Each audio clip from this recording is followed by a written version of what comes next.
it's your boy Anton Albatross here again with the Cypher Unlimited crew. So we have Spigs or Anthony, we have AD or Alpha Dean, and today we have a very nice surprise for everybody. So Dean, why are we here today? Well, today we have a very special guest. This is a man with a passion for inspired designs and over a 20-year resume with a multi-layered range of experience from 3D illustrations to animation and probably everything in between. None other than the awesome art director of Monte Cook Games, Bear Weiter. So, Bear, welcome. Thank you. And tell us a little bit about yourself. Sure. Yeah. So I'm Bear Weiter. I'm the art director for Monte Cook Games, and so I've been working here for 5 years. And it's pretty much kind of a dream come true to be able to work for a game company like this. It's awesome. First off, Bear, I just want to say welcome to the CU. We're so happy to have you here. Our server was jumping with excitement yesterday when I announced that you were going to be on. So I think there's a lot of excited people ready to see this video. Yeah, this is great. I love doing this. I love you guys, and I love what you do. And so this is heart. Yeah. So can you tell us a little bit of how did you get into graphic design, and what led you to working with Monte Cook Games? For Monte Cook Games. Sure. So I actually got into graphic design mostly because it was a good opportunity to actually be employable. I got an art degree out of college. I actually took a 7-year approach to finally getting a bachelor's degree, mostly because I couldn't decide on what I really wanted to do. I was considering illustration and photography and sculpture, but ultimately I settled on a painting degree because that's what I had the most experience in, and I finally just needed to get a degree and to move on.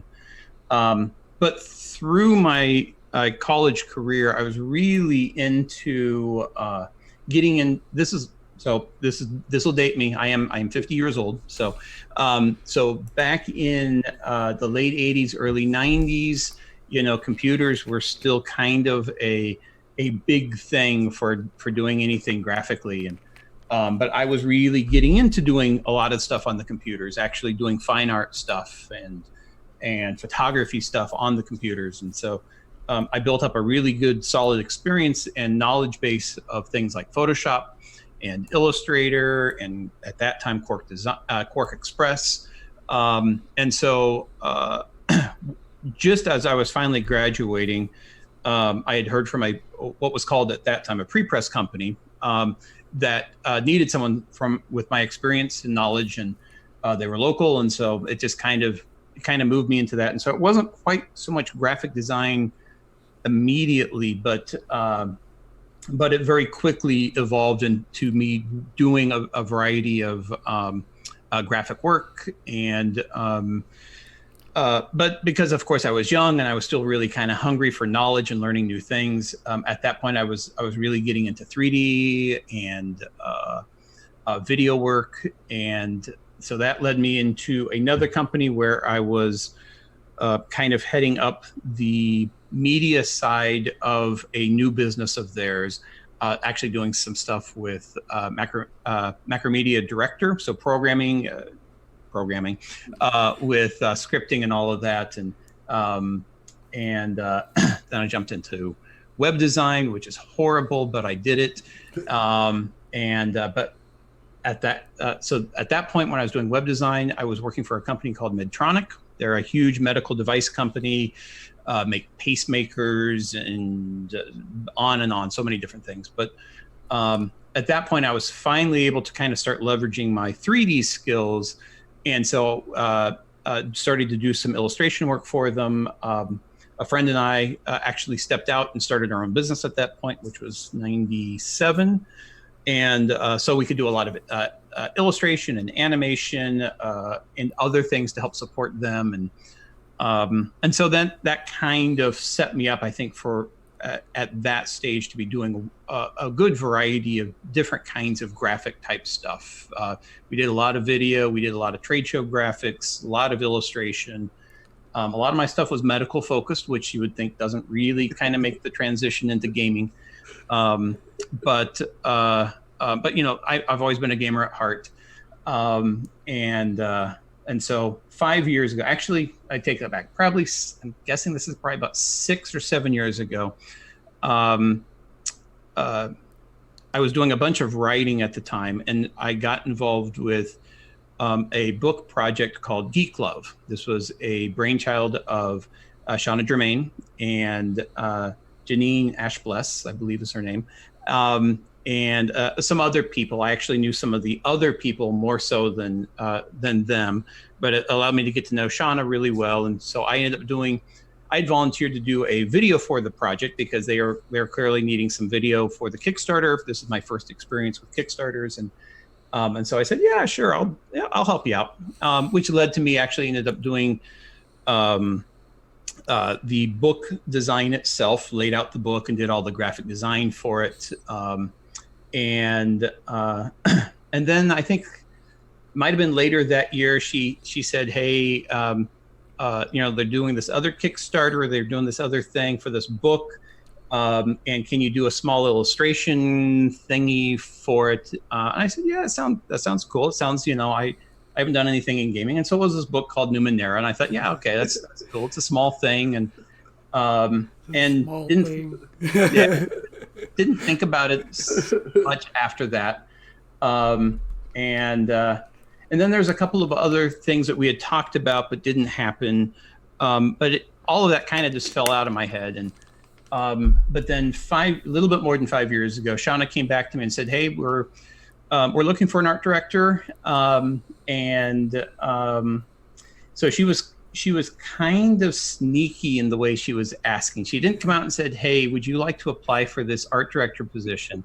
She was more like, do you have anybody that you would recommend for this position? And I said, well, I'll think about it. And I, for me at the time, I was thinking, that sounds fun, but what do I know about art direction and all of that? After about a handful of days of thinking about it and talking with my wife, I decided, I kind of do want to apply for this. And so I did. It took me a little while. I ended up putting together a resume / portfolio that's in the form of a game book. And so I sent them a book that would look just like any other game book that was on your shelf. It was all handmade, way too much writing in there. I mean, I filled maybe 20 of the pages, but it was stuff about me and using some art that I could find that where the artist would allow for use as long as you were crediting them and it wasn't for professional use and all that. And so I put together a nice book that was my portfolio / resume, and that must have done the trick. And so they said, sure, let's do it. I don't know much about the industry and getting into the graphic or art direction or whatever have you. But is it commonplace to you were applying to do the art direction for a book to make a mock book as your resume? Is that normal? I would think that it's probably not very normal. I think it was one of those that I decided that once I decided that this was something I really wanted to do. I hadn't actually had a real day job since '97. I've worked for myself for that many years, and what kind of resume do I have? I mean, I have a lot of work and examples of what I've done and everything else, but I didn't want to put together a resume. I hated the idea of having to put together a 2-page resume of blah blah blah. Here's my high school stuff. I mean, that definitely does sound like attention grabbing. Right. I'm saying, I think that was probably that was probably the most awesome thing you could have done. And I mean, if you put it together and it's all about you, that's even cooler. Right. So and the fact of the matter is, like I said in your introduction, your work is awesome. Thank you. The Cypher system books have got to be some of the most beautiful books ever to lay your hands on. So I have an interesting follow-up question. One, it's funny how small the world is. You met Shauna on a single project and it led into, 6-7 years later, you're working for MCG. Right, yeah. work. But my question is, you said that you saw the original Numenera Kickstarter. Did you realize how innovative and groundbreaking that game was going to be when looking at the Kickstarter? Actually, in truth, I don't think I even looked at the Kickstarter itself that much at the time. It was such a background noise level thing. What it was, I mean, when I did something for the book, of course, the Kickstarter itself had been long done. They were in the production of the book. So what I actually did was I did the Beal of Boreal flowchart design thing. That was me. I laid that out and designed that. I didn't know what I was doing. I didn't know how the rest of the book looked. They sent me some example art, and I think I saw some cool stuff I saw the character sheets, and Lee Smith had done the character sheets, and he's done the Numenera character sheets since then for us, and he does really great these detailed drawings and borders and elements, and so I had that as kind of my influence for it, but I didn't really have a sense of what it all meant. I'd been so far out of the tabletop side of gaming for many years, so it was a nice thing to get back into. But I didn't know really what I was quite getting myself into at that time. By the time I was applying for this position, I had a much clearer idea of the industry, Monte, of course, and who he was.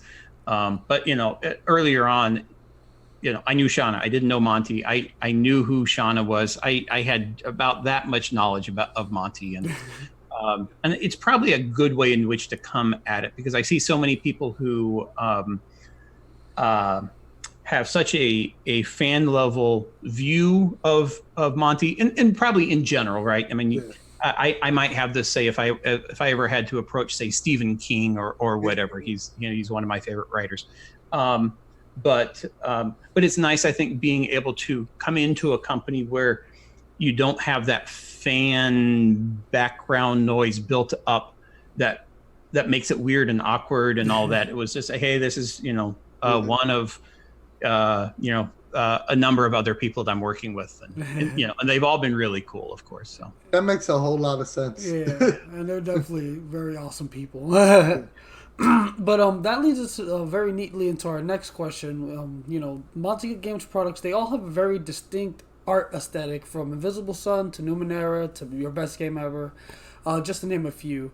Can you tell us a little more about your process in designing the art direction for a new book, and what do you feel is the most important part in that process when designing for a new project? Yeah. So, going back with, say, the Numenera or the Strange books, I kind of inherited a lot of that design. Sarah Robinson had done the layout and graphic design of those books, and so when I first started, I very much was trying to honor what we had done, and it took me probably a little while. I'm guessing actually the Numenera box set was the thing that felt like this was my first real baby with the company, something that I could take what was there, but somehow inject my own sensibilities into it and my own thinking process and all of that. But and of course, since then, there's been a number of projects that have been started from scratch, and I've reinvented a number of things in which we do things with, like, say, Numenera and certainly the Cypher system and all of that. But for me, I think the biggest thing is kind of that very early initial experience with the product. Often this is meeting with the designer and discussing what is their vision. What is the subject matter that we're talking about? What is the mood that we are trying to capture? Getting this kind of sense of what it is that they want. And then for me to kind of get my own experience with it and see how that jives with what they are thinking. So we can all kind of come at it with our own personalities and our own elements that we want to bring to it. Like Invisible Sun, it was so much different. And I have a tendency to want to follow what we've done previously that has worked really well. Things like call outs and the call out columns and all of that with our other products. And so Invisible Sun was one where we really wanted it to work differently, but I also liked a lot of what was working with it. And so it was an interesting challenge to try to find a way to do similar stuff, but in a very different kind of experience. And so, that was kind of one of the goals, was to, do something that captured or evoked the spirit of the game, but also had some sensibilities from the other products that we've done. Mission accomplished. I'll tell you that thing is beautifully crafted. I mean, and by you even saying that, from the surrealism of Invisible Sun, to the just engaging way that you crafted the Cypher system rule book and the other Numenera products and stuff. Do you have a favorite project or a favorite product from all of those things that you've ever done? It's probably one of those that I think a lot of people who do creative stuff, and I consider this a creative process, of course. I often like, I often like the last thing I've done for quite a while. Even though sometimes it kind of goes into kind of a stair step or up and down kind of pattern, right? You like it and then you hate it, and then you grow to like it again. And but I think if it had to be, if I was going to say this was the thing that maybe represents my aesthetic the most, it would probably be Invisible Sun. As a game and its setting and environment, I think speaks to me the most out of everything we do. And it was something that I really wanted to inject as much as I could of myself into the game, into how it looks and the experience and feel that you get out of it. So I have to honestly say that Invisible Sun was something I had no desire to get into. I was not going to touch it. I was that guy. There's no way I can justify a $256 point. I had every excuse in the book. And not this past Gen Con, but Gen Con before that, I think it was you, Bear. You were like, we need somebody to play this game over here. And I went and played an Invisible Sun game, and I've been done ever since. It really does draw you, and you did a great job. It emotes and evokes. Yeah. So much. I really dig it. Thank you so much. Doing what you're doing, man. Another side question: when they told you about all the stuff they wanted to put in the cube, was it overwhelming? Design like a zillion pieces. So it's one of those that when we do our Kickstarters, I'll mock up the books in 3D, and so I have a 3D model of a hardcover book versus a 3D model of a softcover book, and so I can pretty easily change like how it fits for different page counts and all of that. And so as we were building towards the Kickstarter, so probably several months before the Kickstarter, we had been talking about, in particular, Monte and myself, as well as Charles, just kind of from different aspects of production costs, Monte's vision, my vision, things like that. And we were kind of talking about what is the form factor of this? What kind of box should this look like? And I knew that earlier that year he had just got the I'm going to forget the name and it's not sitting there. The Kingdom Death Monster game, and it's this big. It's almost like a coffin. This big black box, and there's like almost no printing on it. You really can barely make out what it is. But I bought a copy of that myself, mostly just for the experience. I've never taken it apart. I've never played it. It looks beautiful, and so I kind of had that as a little bit of a background noise. But I wanted, because I knew the game was all about these these secrets and layers of meaning and all of that. I wanted the game itself to kind of open up in a particular way. And so we had come off doing, a cool box for the Numenera box set. And so I was thinking about how this box might work. And so I mocked up something in 3D. And of course, in 3D, I can kind of make whatever I want to make, and it doesn't have to be part of the real world. But I built this 3D box. You know how it opens, and it's for me, it's kind of like peeling this onion open and getting into the deeper meaning of these layers. And then Monte was like, yeah, that's what we're doing. And but from that point on, I'd started building mock-ups of, I knew, we're coming up to the Kickstarter. We're going to have 4 books. They're soft cover. That's how it was, at least at the initial part. And we're going to have these handouts and dice and this mini cards and all that. And so I started taking all the models that I had and assembling them and seeing how they would fit into the box. And it's like, okay, yeah, this will fit. But we did add a handful of things, and so each time we'd add something, before we announce stuff, I mock it up so we're ready to announce it, and so I kept stuffing these into the box, and it's like, this is getting fuller, not bad, but fuller. But at the time, I also didn't have a full concept of how the box would really work as far as where does everything go, the whole drawer system and all of that was all kind of a later thought. And but by the end of the Kickstarter, when we had actually, I think one of the very last goals was we made the hardcover, the book's hardcover, which that might have doubled the thickness of the game books themselves, and added more additional weight. I knew it was going to be somewhat tight, but we also hadn't settled on exactly the dimensions of it. So we knew we wanted to, probably had to be bigger than 10 inches because that's the size of the books. Probably no bigger than a foot. And it turned out to be pretty much right at a foot cube. But I love how Bear's like, oh, we added a couple of things like 30 pounds later. It was a little bit of an insane project. I'm amazed that we actually were able to pull it off, really. But in truth, there was probably some moments where I was a little scared about how it was all going to fit together. But then before it came out, I went to China to help oversee some of the final stages of production and quality check on things and all of that.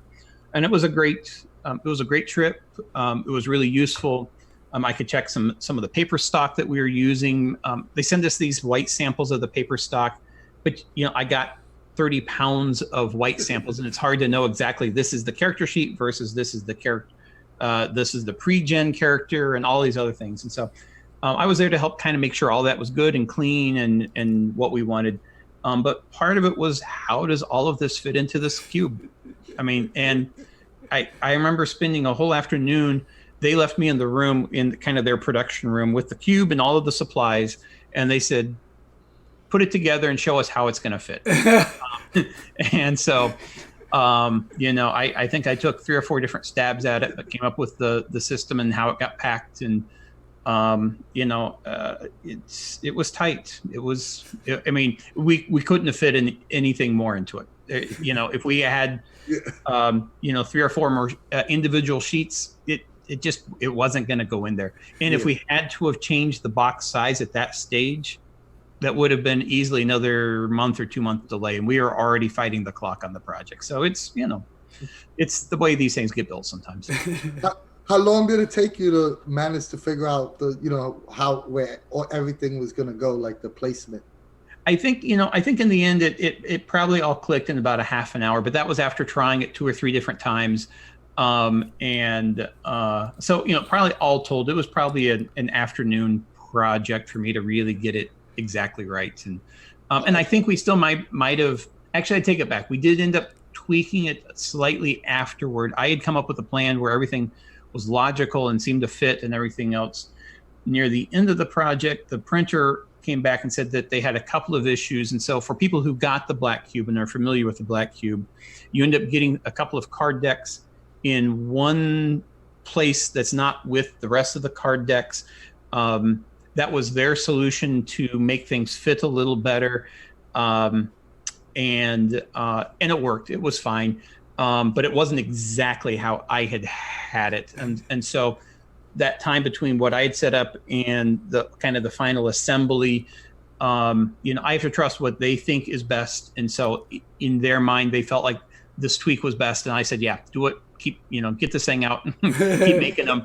So Oh, I absolutely adore that story. I'm gonna tell everyone that I know when we start talking about the black cube. I'm like, did you know Bear was in China figuring out how to put everything together? Yeah, it was an awesome. It was an awesome experience. To be perfectly honest, I was a little apprehensive going there. Mostly, I've traveled a lot.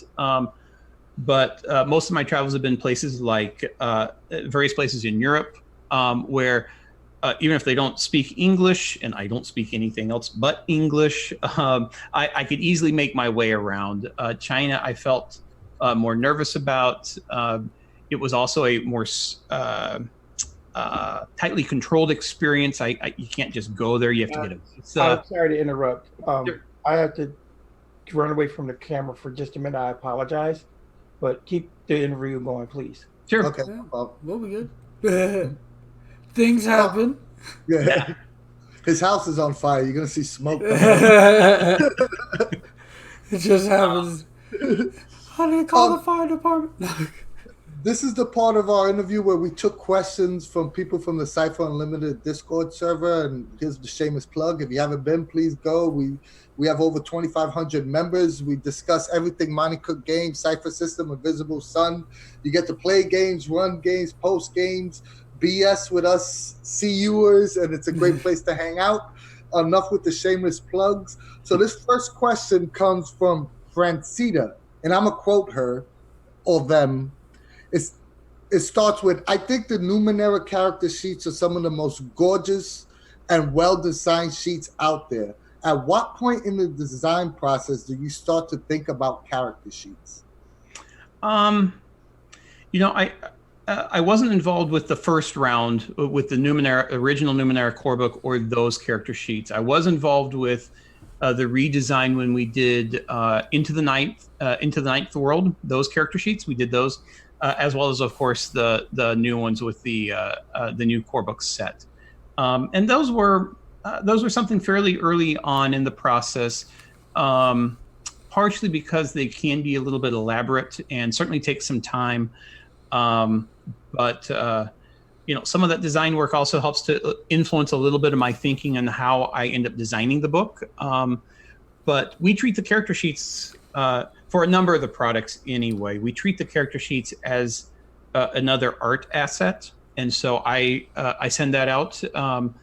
Lee Smith is the one who's done them for Numenera and The Strange, and probably he did some design. He did the pieces for the Numenera character portfolios, and so I really trust what Lee's going to bring to the table. And so he sends back stuff. It's awesome. We make a few little tweaks, and they're actually really easy to do because we have such a great person to work with, and we can we trust what he's going to give us. They're awesome sheets. Who did the Invisible Sun sheets? Those were all me. I did all of those, including the Apostate one. The Apostate one was actually interesting because I did something, and Monty said, these others are really working well for the different orders, but the Apostate isn't quite hitting it. So I did something else. And he's like, it's better, but like, okay. And so he said angrier, and so I said, okay, I can do angry. And I think my wrist really hurt afterwards because I was drawing really furiously. But as I'm wearing with my shirt, I am kind of an apostate at heart. And so I really had to sink myself into that one. Gotcha. That's awesome. That's a great story. It's like, son, I needed to be angrier. Yeah. So much of what we do is there's a lot of trust, I think, between all of us. And so, like with a new project, when I'm designing something new and fresh, there's a lot of trust they put in me as far as what I'm delivering. So I know when they give me feedback, there's something that obviously just really isn't working. And it's pretty rare that I get much in the way of this isn't good enough or this isn't right. And so, especially with something like that, when it just wasn't quite hitting or quite capturing the feeling of it's like, okay, let me step back, really think about what it is that we're trying to achieve here. We all need those kinds of pushes here or there. So it's definitely a good thing to, accept the critiques when necessary. Yeah, absolutely. Yeah. I mean, you can't work in this kind of industry and not take critique. I mean, I feel like we've talked about that in some video or another. But either way, the next question comes from Count Zero ASL. I think he goes by Josh on the server. It's in parentheses next to his name. So his question is, how do you get into digital art in the gaming industry, and what advice would you give to someone trying to do the same? That's a great question. So really, I think the biggest thing is to do it. To go and just start making art. If you have any kind of art background, that is awesome. But there are people that as with any kind of skill set, I believe there are some people that start with a certain level of talent. But I think for the vast majority of the people, you build that up, and it takes a lot of time. And it's with any kind of skill, you have to put in the time again and again and again. But from that point, once you get to the point where you feel like, I'm starting to make some kind of interesting stuff, find ways of getting that in front of other people, if it's art directors or other artists or whoever it might be, to get you some good feedback, and ask for critiques when you're in a place where you feel like you're ready for the critiques and not just the pat on the back. So the pat on the backs are important. You want to feel good about what you're doing. But when you're in that place where you can take the critique and not be kind of let that crush your soul, the critiques, and then listen to them and continue to work on it. And then from there, it's a matter of it's building a portfolio and getting yourself out there. I have a lot of artists who hit me up through our website, unfortunately, my schedule stays so busy that there are times where that piles up for many months, unfortunately. But I do try to look at those occasionally, and of course, places like Gen Con, where you can get in front of an art director directly and get a portfolio review, and it might get your foot in the door. But there are lots of places where you can kind of keep trying to reach out to them, and don't be a pest about it. Don't try to hit people up once a week or even once a month, but every few months, send them something new, remind them that you're out there, show the growth of your work. Those kinds of things will stick with people like us. Nice. Al, Dean, you came in perfect time. It's your member question. My question is from the comic strip critic, and he asked, are there any plans for a Numenera MCG art book being published at some point? A Numenera what? Numenera or MCG art book? I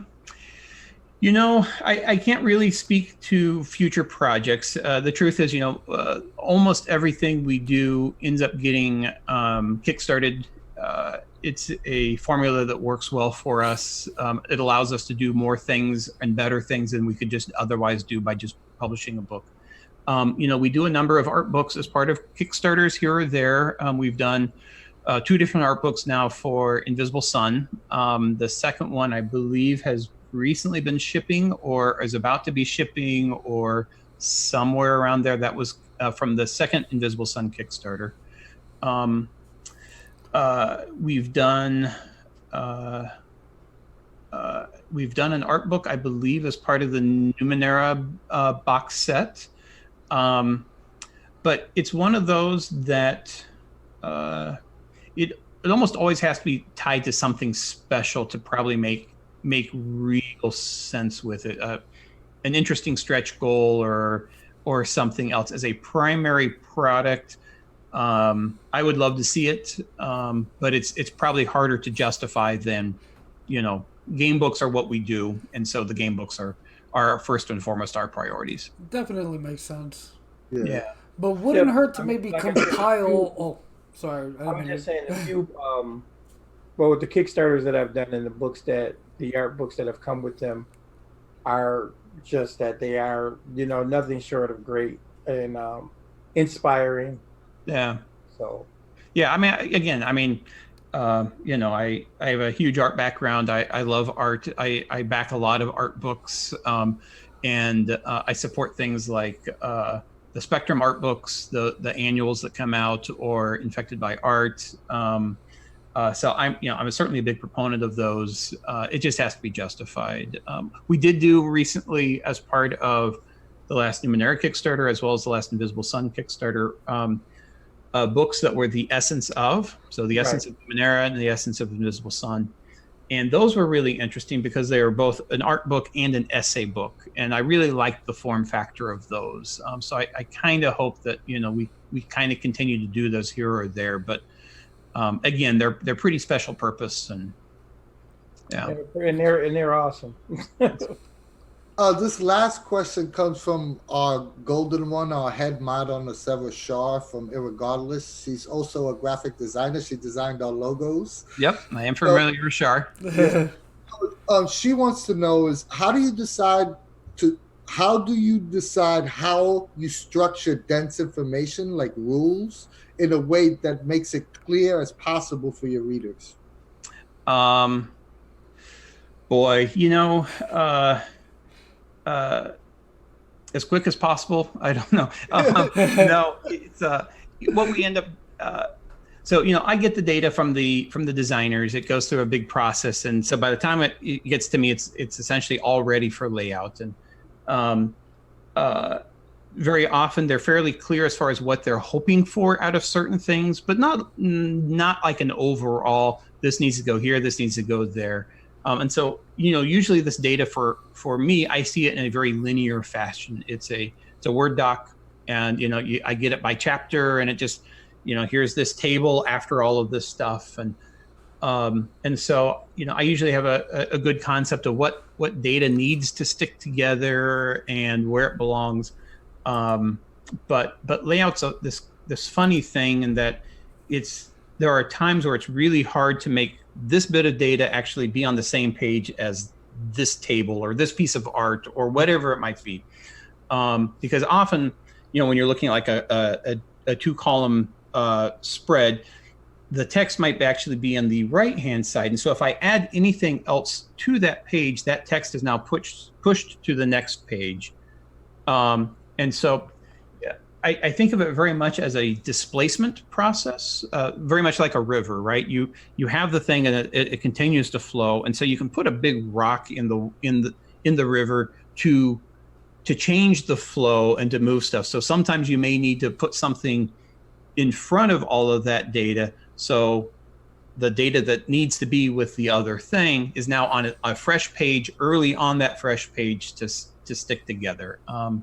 But we do a lot of stuff that is we like a lot of white space and kind of big open margins. I'm a big fan of big meaty margins. I think it really helps for that data to sing, to have the air to breathe, and all of that kind of stuff. And so having that kind of space as part of our base design allows us some freedom to make things a little bit easier to push around. And I mean, obviously I back a lot of other books, and I buy a lot of other game books, and a number of them are fairly tight in how they design. The pages are full art pages with parchment backgrounds, and everything's tied together, and they're really beautiful and really nicely done.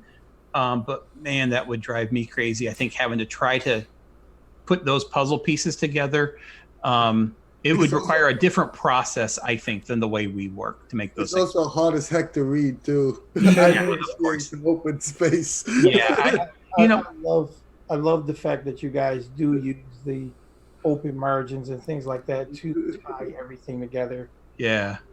the brilliance is really right there when you look at what you guys did with Numenera 2, with Discovery and Destiny. Thanks. You know how you were able to make all those books. Though it's really one big cohesive book. It's really not two books. Yeah. So that's pretty awesome, and I think I think you're influencing some other people. I've seen a couple other books laid out, and some of their design aesthetics they speak to you guys. They don't have the formula, but try it. Yeah, hey, beg, borrow, and steal, right? I mean, that's how we all learn, and that's how we, I look at other stuff for inspiration. It's all fair game, and we really like a lot of legibility, and I think that's often our big focus, is really making sure that what we are giving you is something that you can actually read, and it's not painful to read. And yeah, that definitely comes through, especially for someone like me. I struggle to read stuff. It's not that I can't read or anything like that, or like, but I have a difficult time reading, like just being engaged and understanding what I'm looking at, and all that. Everything you just spoke of helps tremendously with that. I'm able to sit down and read not a full chapter of something, but I can understand the bits that I need to understand. Yeah, and it helps. That makes sense. But yeah, that concludes our member questions, from our Discord, Cypher Unlimited Discord. So thank you, viewers, for submitting those, or, members for submitting those. And look forward to more of this in coming interviews, because we definitely want to ask questions you guys want us to ask. But that'll let me go back into asking questions from us. But with all the success of the Monte Cook Games has had with the Kickstarters recently, like Numenera 2, Invisible Sun, Your Best Game Ever, Arcana of the Ancients, and now Liminal, hopefully I'm saying that right, Liminal Shores, what's your guys' secret to running a successful Kickstarter? And is designing for a Kickstarter any different, because you might not be fully you might not know of all the stretch goals that could potentially be reached? So we, I think Liminal Shores is our 15th Kickstarter. Wow. So I think at this point we have a pretty good sense of what we're doing. You never know how a campaign is going to be received, where it's going to end up. But we have enough experience at this point to be able to kind of have some reasonable guesses of where we think it might go. Clearly we design our stretch goals, and our backer levels, and especially our backer levels where we know they're kind of all stretch goals included kind of levels, where you're going to get multiple products. And that we usually have a going into the Kickstarter, we have a pretty clear vision of 90 to 95% of what's ultimately going to happen. There are certainly some products that are higher level goals that we need those higher level goals to be able to hit that, but we're hopeful that we structured the campaign to be able to reach those levels. And but we also still try to be adaptable and get the temperament of the Kickstarter itself and adjust things as needed along the way. And so I often have a good sense of what's coming up. But we change things here or there, and sometimes they keep me on my toes for having to maybe rework a mock-up or some of the graphics near last minute. But that's the fun of it. Trust me, we all back at the everything level for every Kickstarter, and we actually did a video where we broke down the last 2 years of Monte Cook Games Kickstarters. I remember that one. And it's all, even the lowest one, I believe, might have been on Canada Ancients. You were still up $200. Yeah. At the backing at every level. So you guys absolutely, you're on point. You always get a bang for the buck. That goes without saying. So yeah, we want to make sure that Kickstarter is so integral to what we do. If we were a long time ago, I had this mentality that Kickstarter should kickstart a company or whatever, and then you start doing the things traditionally. And having worked here, of course, I've rethought how I think about those things and come around to this thinking, because without it, we could be a company where we just publish books and we send them to the game stores and sell them and all that, and we do reasonably well and all. But without but not going the Kickstarter route means that we aren't doing the things at the level that we can do. I think we are able to produce works that are at the high end of what's happening out there. Certainly, we're competitive with companies that are much bigger than us, and it's all thanks to Kickstarter. So, but at the same time, we want to make sure that people who are backing the Kickstarters feel like they're getting their money's worth. And every once in a while, you see people who kind of discount the idea of PDFs as part of the deal, that, oh, well, you shouldn't count that as the value and blah, blah, blah, because company X gives those away for free. And, I understand those points, but, our PDFs they don't take 2 minutes longer. They do take additional time for us to produce a good quality PDF. And so we aren't ever thinking of these as throwaway products. They are products unto themselves, and they do add value. Most definitely. The fact that your PDFs are hyper is, I mean, like I said, I'm an old school gamer. I've been doing this for forever. But I tell you, a lot of times when I go to my local game store at Gen Con, I carry my little mini computer or a tablet, and that's exactly. That's my go-to, when I'm running games now, and it makes it so much easier. So anybody to say that, well, it's your opinion. I don't think anybody could argue with the sheer amount of quality and products you get on the MCG Kickstarter. Right. At the end of the day, I look at my bookshelf and I look at all the stuff I have from MCG, only to realize I think I may have bought maybe 3 products outside of a Kickstarter. Yeah. And if you go onto your website, you can see the value right there. So yeah, it's pretty awesome. Yeah. Thanks. We're talking about all this good stuff, and there's something else that you guys at Monte Cook Games do, and you do quite well, which is you pioneer inclusivity in the tabletop gaming world. Is that something you think about, directly when it comes to deciding what images to use to make sure all genders, races, and lifestyles are represented, or is it just something that happens organically? It's a little of both. It's definitely something that that is important to me and the rest of us here. But there are times where certain details are hard to kind of maintain a certain level of control or organization level of it, to where mostly because we're so busy. So, I don't have like specific numbers. I don't have like, boy, I need to see X percentage of characters that are, say, non-idealized kinds of body types, or I want to make sure that a good third of our characters are non-gendered, or any of those kinds of things. I don't have specifics. And so, especially when we get really, really busy, there are times where some of our products possibly skew in one direction more than we would want. And it's almost invariably going to be, if it's going to skew one way, it's going to skew a little bit more white than we want, or a little bit more male than we want. And I think it's still, artists are so, and I think the gaming industry itself for quite a while was so skewed toward white males that I think a lot of the art is that power fantasy kind of thing for a white male, right? And the idealized male figure and the warrior and everything else. And when you do get women, of course, they're sexualized, they're for the male gaze. And so our artists have really done a great job of transcending that. But there are times where probably some of that stuff slips through a little bit more than we would like. But that said, it is something that we do talk about. It is something that when we get art in, it goes through an art review process 80-90% of the time, meaning that I'm showing it to the designers and getting their opinions.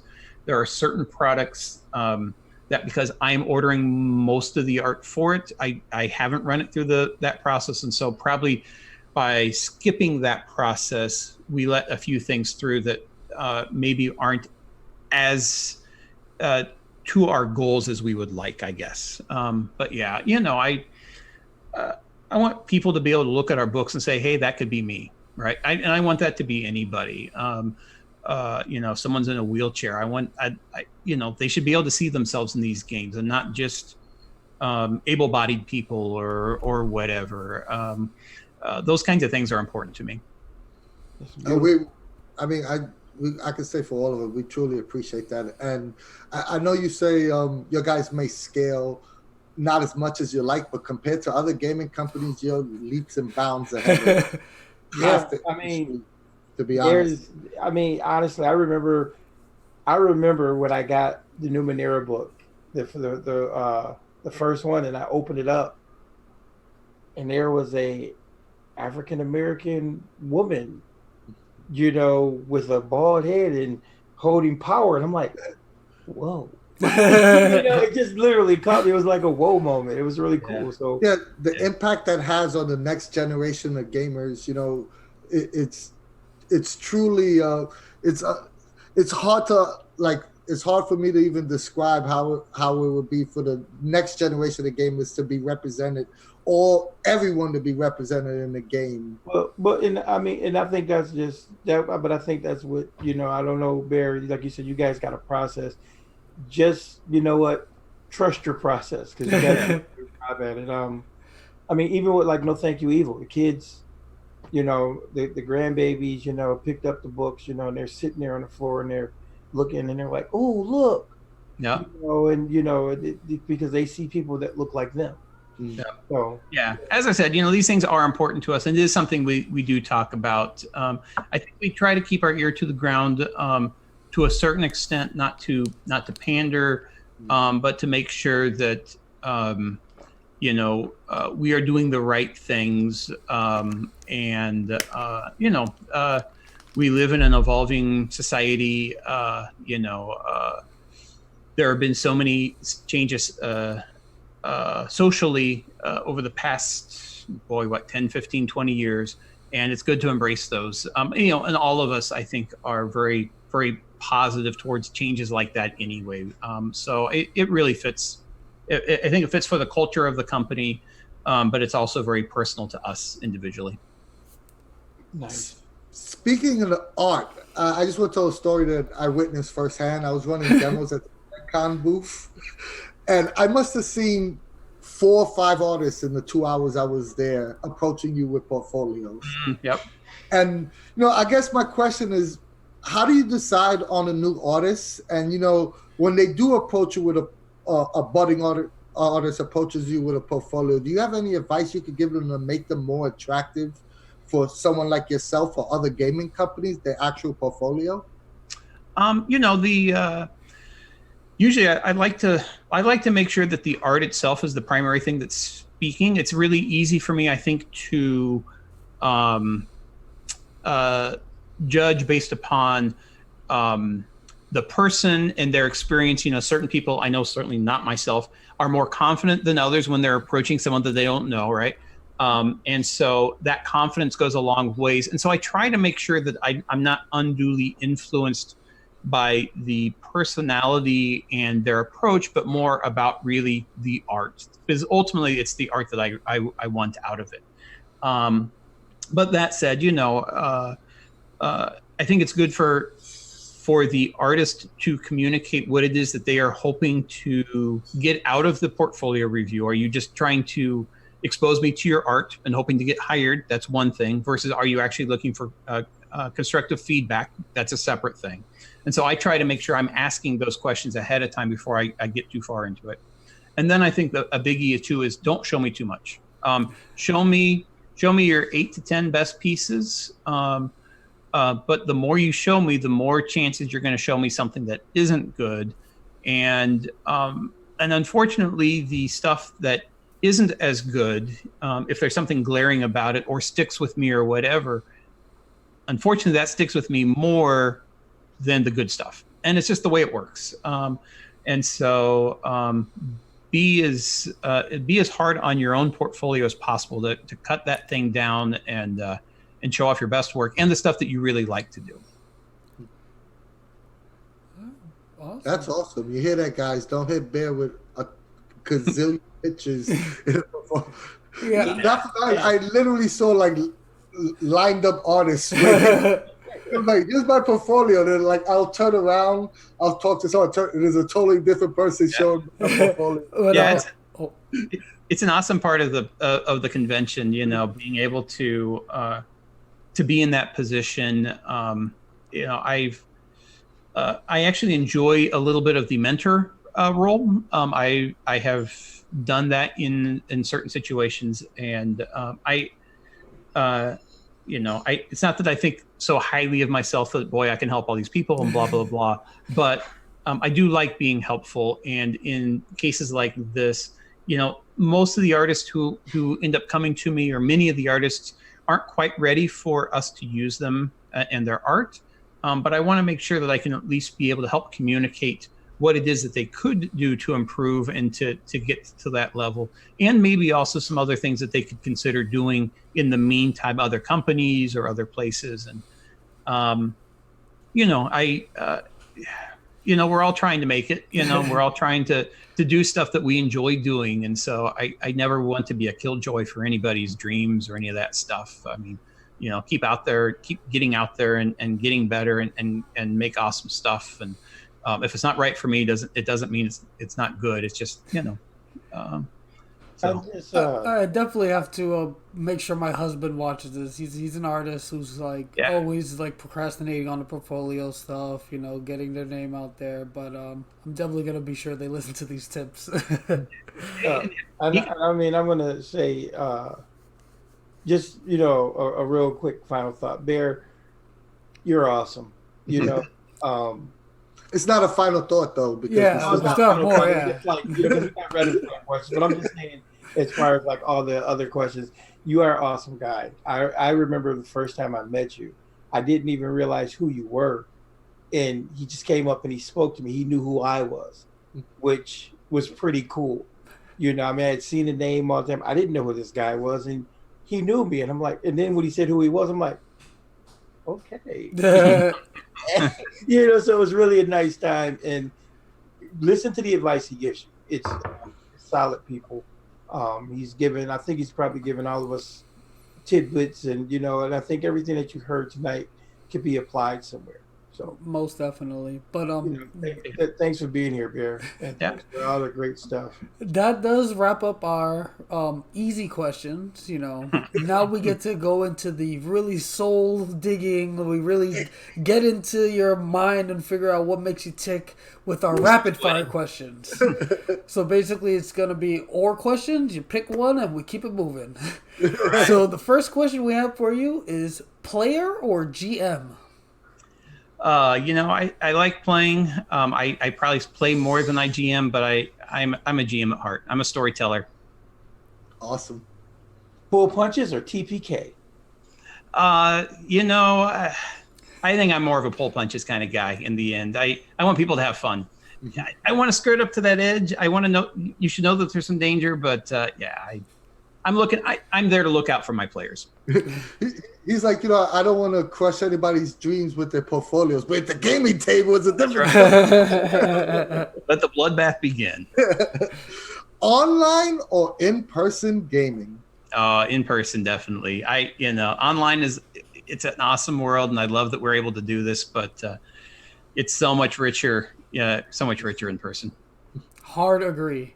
But next question: announce the difficulty number or keep it a secret.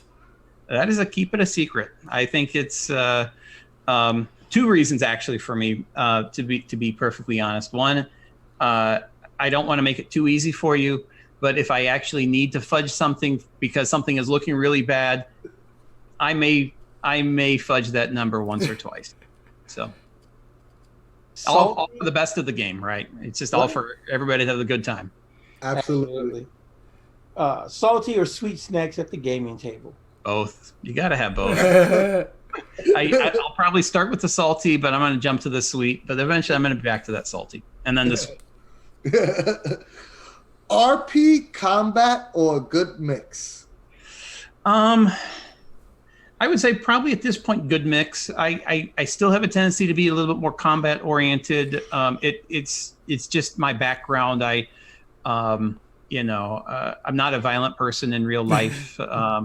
But when it comes to the games, it's nice to be able to. I mean, it's one of the ways in which you can role play. You don't. I'm not going out and killing people in real life and role play that. But I like action. But that said, we're moving towards running probably an Invisible Sun game, and I see so much of the beauty of what has been happening in Monty's personal game with Shauna and Sean and Bruce, and I'd like to be able to somehow capture at least a portion of that. So.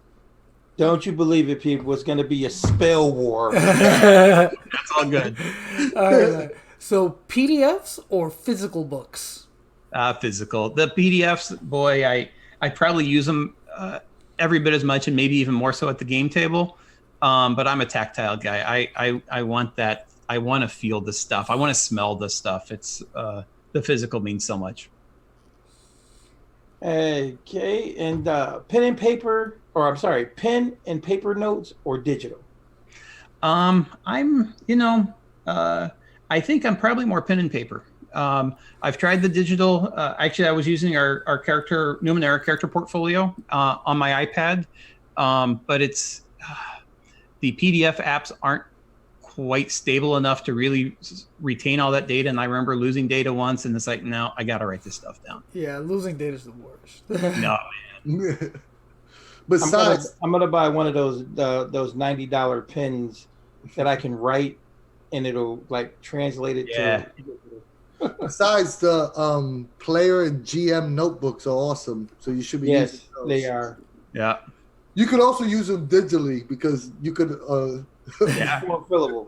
They form fillable as well. I don't know if we've released our Cypher system character portfolios yet, but I know it and the Cypher system rulebook, if they haven't been released yet, they're like just right around the corner. Yes. And the Cypher system character portfolio, that's all form fillable. Well, it comes in 2 versions, but it's a lot of work to make those things work, but it's so worth it. Listen, and I cannot say enough. I can't wait to get the go ahead so we can review that. Yeah. That CSR is awesome. I don't think you actually have the hyperlinked or bookmarked version of that, right? No. We have the review copy. Yeah, so you'll really appreciate it because it needs the hyperlinking throughout it, and it really sings as a book, I think. It's still the copy we have still gives me the shakes. I'm not gonna lie. Because we all Cypher core guys, so that. Yeah, of course. All right, so here's the last question: pre-written adventures or original copy, original content? I'm original. As I said before, as being for the GM question, I've been a writer at times. I unfortunately have not written much in the past couple of years or so, but at the end of the day, I like coming up with stuff myself. And so I love the influence of seeing all the stuff around me and checking out other products, but I want to come up with those killer ideas and those special hooks and something that's like that surprise, that's me. I came up with that. Hey guys, you heard it here. Bear's gonna write an adventure. I would love to sometime. And since he's gonna TPK, you're all gonna die. But that you did it. You beat our rapid fire questions. He survived. But this was a fantastic chat. Thank you so much for coming on and answering all our questions and giving us all this wonderful advice and insight into what goes on behind the scenes and the inner machinations of your mind and all that. If our viewers wanted to reach you through the internet, how could they? Facebook, Twitter, so on and so forth. I'm on both Twitter and Facebook primarily, but Twitter is one of those that it's probably rarer for me to be attentive to Twitter. Facebook, I'm on there. I usually friend people who have friends in common. So if we're already connected with a handful of people or whatever, shoot me a friend invite. Artists, of course, certainly send me a friend invite. I'm always happy to chat art or see your art. But both of those things, I'm always open to being connected in some form or fashion. So yeah. So we'll definitely be sure to add links down below to your Facebook page or whatever have you, and your Twitter. Yeah. Even though you said you don't use it much, but doesn't have to have those links. I use it enough, right? I'm the same way, quite honestly. I'm not gonna be I'm quite frank here. I'm the same exact way. Been trying to be good about it, but it is tough. But we'll be sure to have all that information down below for everybody out there to look at and to get connected with Bear. And any final thoughts, fellas, before we close this out? I mean, I just want to say, Bear, thank you. I appreciate you coming on our show and showing us some love. Not only you, but the entire MCG team. Your guys are awesome, and you're so great to everyone that supports you and loves what your guys do, and we truly appreciate it. Everyone on our server knows how great your guys are, and thanks again.